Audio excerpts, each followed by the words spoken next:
Good morning students. हमने chapter कल complete कर लिया था, तो आज हम अभ्यास के क्वेश्चंस करेंगे। तो सबसे पहला प्रश्न है, रिक्त स्थानों की पूर्ति कीजिए। Means fill in the blanks. आपको ब्लैंक्स दिए हुए हैं, उनको फिल करना है। सबसे पहला क्वेश्चन है कि सूक्ष्म जीवों को ब्लैंक की सहायता से देखा जा सकता है। सूक्ष्म जीवों को हम नंगी आंखों से नहीं देख सकते, तो हमें किसकी जरूरत पड़ती है? सूक्ष्म दर्शी की, ठीक है, माइक्रोस्कोप की। तो माइक्रोस्कोप की मदद से ही हम उनको देख सकते हैं, इसलिए उनको माइक्रो ऑर्गेनिज्म बोलते हैं। सूक्ष्म दर्शी से देख सकते हैं, इसलिए सूक्ष्म जीव बोलते हैं। दूसरा जो इसका प्रश्न है वो है, नीले हरे शैवाल मतलब ब्लू ग्रीन एल्गी वायु से खालिस्तान का स्थिरीकरण करते हैं, जिससे मिट्टी की उर्वरता में वृद्धि होती है। हमने नाइट्रोजन चक्र पढ़ा था। हमने पढ़ा था कि वो वायु में से नाइट्रोजन का स्थिरीकरण करते हैं, नाइट्रोजन का फिक्सेशन करते हैं। तो यहाँ पर आएगा नाइट्रोजन। अब हमारा तीसरा क्वेश्चन है, अल्कोहल का उत्पादन खालिस्तान नामक सूक्ष्मजीव की सहायता से किया जाता है। तो अगर आपको ध्यान हो, हम यीस्ट पाउडर डालते हैं ऐसे करने में, और आपको बताया भी था, जो यीस्ट होता है वो कन्वर्ट कर देता था ग्लूकोज को इथाइल अल्कोहल और CO2 में। एक श्वसन अभिक्रिया थी ये। तो हम इसमें क्या लिखेंगे? कौन से जीवाणु द्वारा? यीस्ट द्वारा। इंग्लिश में भी उसे यीस्ट ही बोलते हैं बेटा। अब हम बात करते हैं अगले क्वेश्चन की। हैजा खालिस्तान के द्वारा होता है। हैजा जो है वो जीवाणुओं द्वारा होता है। तो हमने फिल इन द ब्लैंक्स में किसके द्वारा होता है वो भरना है। तो हैजा जीवाणुओं द्वारा होता है। जीवाणु को इंग्लिश में हम बोलते हैं बैक्टीरिया। अब अगला क्वेश्चन है हमारा, सही शब्द के आगे निशान लगाइए। सही शब्द कौन सा है? प्रश्न नंबर 2 की बात कर रहे हैं हम। उसने बोला है कि यीस्ट का उपयोग निम्न के उत्पादन में होता है। जो यीस्ट का उपयोग होता है किस चीज में होता है? इसने दे रखा है चीनी बनाने में, हाइड्रोक्लोरिक अम्ल बनाने में, ऑक्सीजन बनाने में, या अल्कोहल बनाने में। तो हमारा जो क्वेश्चन है वो क्या है? अल्कोहल बनाने में। उसका आंसर आएगा अल्कोहल बनाने में। अभी थोड़ी देर पहले भी यही आया था, अल्कोहल बनाने में। उसके बाद हमारा अगला है जो ये कह रहा है कि निम्न में से कौन सा प्रतिजैविक है। बेटा प्रतिजैविक किसको बोलते हैं हम? एंटीबायोटिक को। तो एंटीबायोटिक सोडियम बाइकार्बोनेट बिल्कुल नहीं है। सोडियम बाइकार्बोनेट होता है मीठा सोडा, नहीं है एंटीबायोटिक।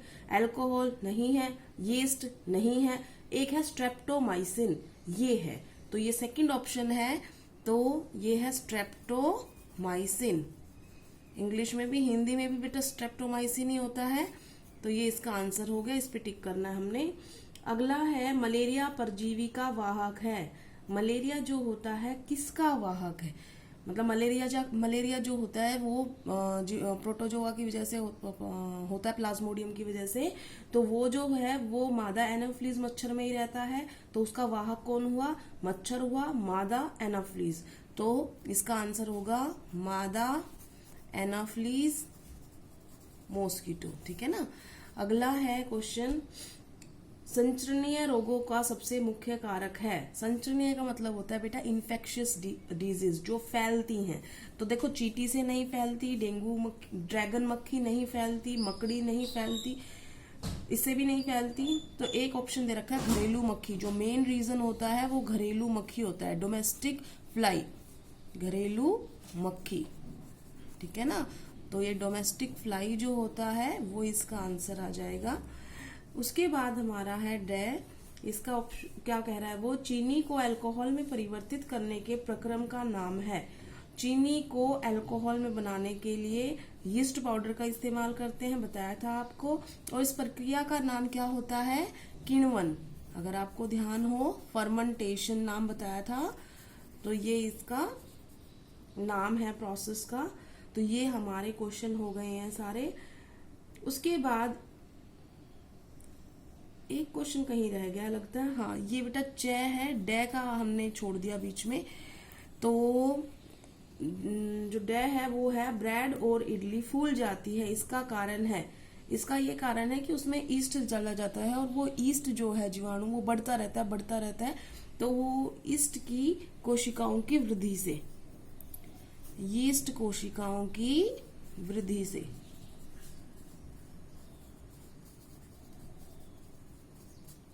अब अगला क्वेश्चन आते हैं प्रश्न नंबर 3। उसमें बेटा मिलान करना है कि किसका किसके साथ मिलान करना है। तो आपको दे क्या रखे हैं, जीवाणु दे रखा है, राइजोबियम दे रखा है, यीस्ट दे रखा है, एक प्रोटोजोआ दे रखा है, एक विषाणु दे रखा है मतलब वायरस दे रखा है, और यहां पर दे रखे हैं नाइट्रोजन फिक्सेशन स्थिरीकरण, दही का जमना,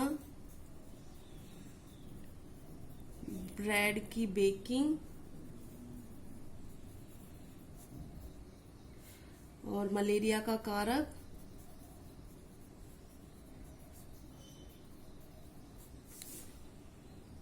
तो ये हमने सारे लिख लिए हैं। अब हमने पता करना है कि कौन किसका मैच करेगा। तो कॉलम फर्स्ट में ये थे, तो जीवाणु जो होता है वो किसका कारक होता है, हैजे का कारक। अभी थोड़ी देर पहले पढ़ा था आपने। तो जीवाणु को मैच करना हमने हैजा का कारक से। उसके बाद राइजोबियम, राइजोबियम बेटा जो गांठें होती हैं जड़ों में, जो मटर पल्सेस दलहन वाले पौधे होते हैं उनमें जो गांठें होती है उनमें प्रेजेंट होता है, जो नाइट्रोजन फिक्सेशन करता है। तो राइजोबियम क्या करता है, नाइट्रोजन फिक्सेशन करता है। उसके बाद लैक्टोबैसिलस, ये नहीं लिखा हमने कहीं पर, रह गया है, लैक्टोबैसिलस। बेटा लैक्टोबैसिलस क्या होता है, लैक्टोबैसिलस एक तरीके से बैक्टीरिया है जो दूध के अंदर लैक्टोज शुगर होती है, लैक्टोज शर्करा नाम की एक शर्करा होती है दूध के अंदर, वो शर्करा को लैक्टिक एसिड में बदल देता है। तो इससे दही जम जाता है। तो दही का जमना किसकी वजह से हुआ, लैक्टोबैसिलस की वजह से। इसके बाद बात कर रहे हैं ईस्ट। जो ईस्ट है इसका क्या कार्य है, जो ईस्ट है वो जो होता है ब्रेड की बेकिंग में इस्तेमाल होता है। उसके बाद प्रोटोजोआ, प्रोटोजोआ जो होता है क्या होते हैं वो ध्यान अगर आपको हो, सूक्ष्मदर्शी की जो सहायता से जीवाणु, सूक्ष्मदर्शी की सहायता से जो सूक्ष्म जीव देखे जाते हैं उनकी 4 कैटेगरी थी, उसमें से एक कैटेगरी ये भी थी प्रोटोजोआ। तो प्रोटोजोआ जो होता है वो ज्यादातर बीमारियां होती हैं, अभी थोड़ी देर पहले बताया था, जो एनाफ्लीज मच्छर है वो प्रोटोजोआ का कारक है, उसका वाहक है। तो मलेरिया को जो फैलाने वाला है वो कौन है, प्रोटोजोआ है। उसके बाद एक बचा हुआ है वायरस। तो वायरस, एड्स जो है बीमारी वो इस वायरस की वजह से होती है, जिसको बोलते हैं HIV virus, human immunodeficiency virus. AIDS उसकी वजह, उस एड्स की वो बीमारी का कारक है वायरस। तो हमारा तीसरा क्वेश्चन हो गया है मैच द कॉलम। अब हम करते हैं प्रश्न नंबर 4। प्रश्न नंबर 4 से उसने कहा है कि क्या सूक्ष्म जीव बिना यंत्र की सहायता से देखे जा सकते हैं, यदि नहीं तो वो कैसे देखे जा सकते हैं। बेटा सूक्ष्म जीव होते हैं सिर्फ और सिर्फ हम सूक्ष्मदर्शी की सहायता से देखे जा सकते हैं, आप उनको नेक्ड आई से नहीं देख सकते हो। तो क्वेश्चन का आंसर मिल गया आपको। अब प्रश्न नंबर 5 की बात करते हैं। प्रश्न नंबर 5 है सूक्ष्म जीवों के मुख्य वर्ग कौन कौन से हैं। तो ये आपको बता दिया था, एक होते हैं जीवाणु बैक्टीरिया, एक होते हैं कवक फंगी, एक होता है प्रोटोजोआ, उसको भी इंग्लिश में प्रोटोजोआ ही बोलते हैं, और एक होता है शैवाल। ये माइक्रो ऑर्गेनिज्म की श्रेणी में आते हैं, ठीक है। उसके बाद हम बात करते हैं प्रश्न नंबर 6। प्रश्न नंबर 6 में पूछा गया है वायुमंडलीय नाइट्रोजन का मिट्टी में स्थिरीकरण करने सूक्ष्म जीवों का नाम लिखियो। तो नाम राइजोबियम होता है, राइजोबियम वो होता है जीवाणु जिसकी वजह से नाइट्रोजन फिक्सेशन होता है। प्रश्न नंबर 7 है हमारे जीवन में उपयोगी सूक्ष्म जीवों के बारे में 10 पंक्तियां लिखिए। बेटा जो भी आपको यूजेस बताए थे उनके, जैसे ब्रेड जमाते हैं, हम ब्रेड बनाते हैं यीस्ट पाउडर डाल के, दही जमाते हैं, केक बनाते हैं, और आप अल्कोहल भी बनाते हैं इसी से, एसिटिक एसिड बनाते हैं, किण्वन प्रक्रिया से आप बहुत सारी चीजों में इस्तेमाल करते हैं, बहुत सारी जो एंटीबायोटिक होती हैं बीमारियों से बचाने के लिए इस्तेमाल होती है, वो भी इन जीवाणुओं से और जो सूक्ष्म जीवों से हैं वो पैदा की जाती हैं। तो इस वजह से बहुत इंपॉर्टेंट है। पर्यावरण को स्वच्छ रखते हैं जो डिकम्पोजिशन करके आप गठन करके, ठीक है। और क्या बताया था, टीका बनाने के लिए भी सूक्ष्म जीवों की कुछ मात्रा अंदर शरीर में डाली जाती है, मृदा की उर्वरता बढ़ाते हैं, है ना। तो ये सारे क्या हैं, ये सारे उनके उपयोग हैं, जो बहुत अच्छे उपयोग हैं, जो हमारे सहायता करते हैं। तो वो सब आपने लिखने हैं। रिटन मटेरियल मैं आपके पास भेज दूंगी आज। अब अगला है सूक्ष्म जीवों द्वारा होने वाली हानियां। देखो बेटा, आपने पढ़ा था मनुष्यों में भी रोग करते हैं, जानवरों में भी करते हैं। कुछ जीवाणु जो होते हैं वो जो हमने मटेरियल इकट्ठा कर रखा है, जैसे पौधों का या कोई सीड्स इकट्ठे कर रखे, उनको खराब कर देते हैं। जो नाइट्रोजन से जो फिक्स होके हमारी मिट्टी में उर्वरता बढ़ चुकी है, नाइट्रोजन यौगिक बन के, उनको वापस नाइट्रोजन यौगिक से नाइट्रोजन में बदल के वापस कन्वर्ट करके वो उनकी जो उर्वरता है उसको कम कर देते हैं। तो ये सारे क्या हैं, ये सारे उनके एक तरीके से हमारे जो शत्रु वाले हमने पॉइंट्स पढ़े थे वो सारे इसमें आएंगे।